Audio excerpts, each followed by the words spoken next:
Hey everyone, Sky here to discuss Aladdin and the King of Thieves, featuring the voices of Robin Williams, Scott Weinger, John Rhys Davies, Linda Larkin, Gilbert Gottfried, Jerry Orbach, Frank Welker, Val Betten, CCH Pounder, and Jim Cummings, and directed by Tad Stones.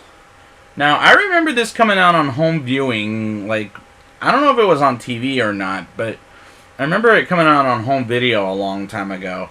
And what did I think of it then? I mean, I have seen it before, but it's been a long time. But what do I think of it then versus now? Let's talk about it. Aladdin, Jasmine, Genie, Sultan, Iago, and Abu are up for a new and yet more complicated challenge. And I'll get to in a minute. But first, Genie sings, "There's a party here in Agrabah."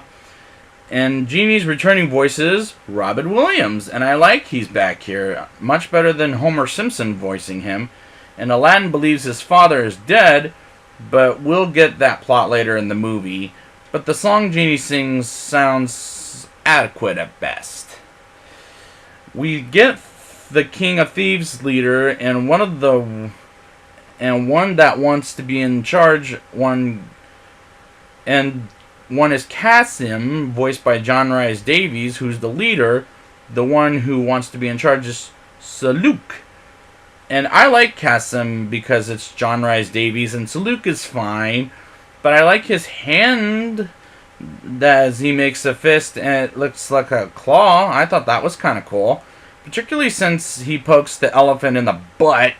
And that's when they figure out who the King of Thieves are, but these villains are rather like any typical Disney sidekick of the villains. It's almost felt too cliche, in my opinion. We get the Oracle, and I thought, why do they get the King of Thieves leader as Aladdin's father? And how does he not know he's alive? Like Aladdin said, does he even care? My problem is this is a typical Disney video sequel. Because remember, this didn't show in theaters. It went to either to TV or video stores. So he goes and finds his father, which was kind of the right thing to do, but despite the fact that I've never been through that situation. Aladdin meets his father in case I didn't say it earlier, is Cassin. And they test him against Saluk. And Saluk isn't playing fair until Aladdin pushes him off the ledge. And they take him in as the 40 Thieves. And the song is, again, kind of adequate. But it's not as catchy as "There's a Party Here in Agrabah." And I'm doing fine and I'm much better here than I did last week. Meanwhile, Genie cheers up Jasmine by making her a princess like Cinderella, Snow White, Jessica Rabbit, Ariel from The Little Mermaid, and Minnie Mouse. I like those brief cameos. It was rather clever.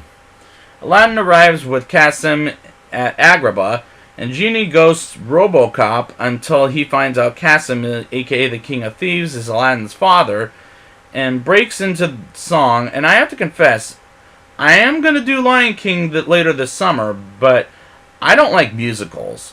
And this is why I didn't do Mamma Mia last year. Because they're in the middle of a dialogue, and next thing you know, they break into song. To me, it's annoying. Kasim gets captured by Sultan's guards and is put into a dungeon and for life, and Aladdin can't do anything about it, so he breaks Kasim out. And the guards chase him while Kasim escapes, and the guards find out it was Aladdin, and Kasim makes Aladdin run away with him, and the guards are kind of stupid, but Aladdin doesn't go with him. But he takes Iago with him, and Saluk frees the 40 Thieves and tells them to betray Kasim, and breaks into a song, and it got ridiculous after a while, I must say. Saluk finds the golden hand with Kasim, and Aladdin goes with Kasim inside the turtle and grabs it, and if anything touches it, you turn into gold. And that's what happens to Saluk as he dies, and Aladdin throws it, and Kasim is luckily... he lives, and so does Aladdin, and then Aladdin and Jasmine finally get married as we lead up to the remake. But I liked the message with the father-son thing. I thought it was pretty good. Now it's time for the rating. I'll give this movie a 5.2 out of 10.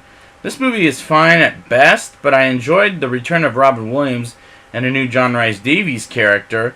The songs are fine, but not great, and this is to me a guilty pleasure for many reasons. First of all, it is Aladdin, so I will say I grew up with this movie more than Return of Jafar. But I will be back next week with the remake. And until next time, Jafar, he's our man if he can do it.